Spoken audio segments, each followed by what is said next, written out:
1MDB has sparked embezzlement and money laundering investigations across one of the at least biggest 10 corruption countries. scandals the world has ever seen. What may be the biggest financial scam in history. A number of corrupt 1MDB officials treated this public trust as a personal bank account.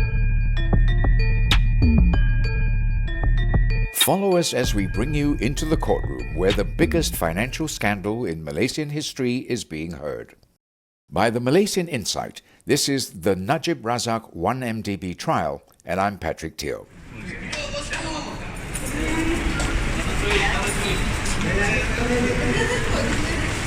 It is an unspoken culture in the 1MDB workplace to be a follower rather than leader or find your career jeopardized.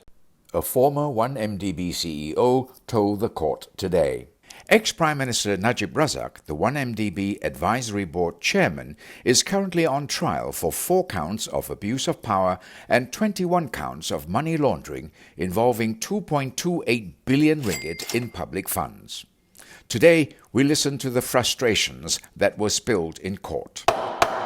Court started today at 10:25 a.m. and adjourned until 1:30 p.m. In the morning, Najib's lawyer Shafi Abdullah told Judge Colin Sekera that he and his client have to attend Judge Muhammad Jamil Hussein's court. It is a criminal proceeding involving money and jewellery forfeiture that Najib has to be present for 2 years, Shafi said. The case is urgent because MACC, the Malaysian Anti-Corruption Commission, does not have enough storage space to keep the goods and other confiscated jewellery. Judge Colin replied, "I am not going to postpone my case because MACC has not enough storage. We need to divide the time because this case has to go on." It was decided that the 1MDB trials will take the second half of the day.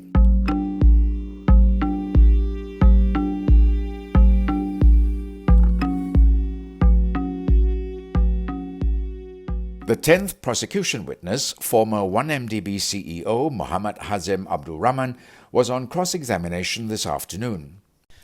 Hazim said he struggled with built-up frustration as an employee in 1MDB. Though his role may seem like a position of giving instruction, he is often stuck at the other end. Finally, he resigned in January 2015 because, quote, "It's either you follow or you just quit." Unquote.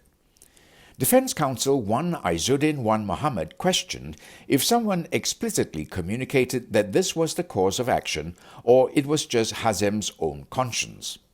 Hazim said this is the culture in 1MDB.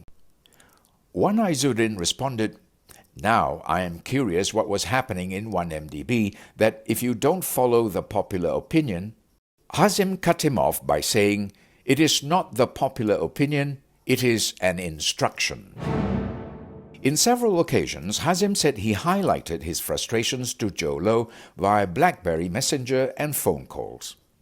Once, Hazim raised to Joe Low that 1MDB's plan to acquire an expensive power plant deal would put 1MDB in a bad light.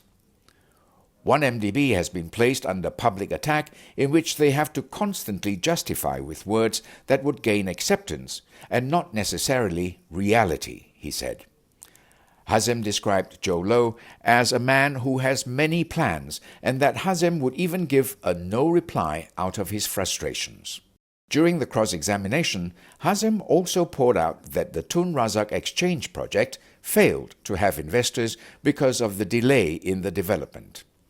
The 1MDB Energy IPO did not see fruition as targeted so, and the Bandar Malaysia project did not fulfill its purposes, he said. The IPO, which was an accumulation of all the power plant acquisitions of 1MDB, was worth 12 to 13 billion ringgit, Hazim said. The 1MDB trials continue tomorrow with Hazim still on the stands. This podcast was brought to you by the Malaysian Insight. It is written by Hayley Chung Wee Kee, and I'm Patrick Teo.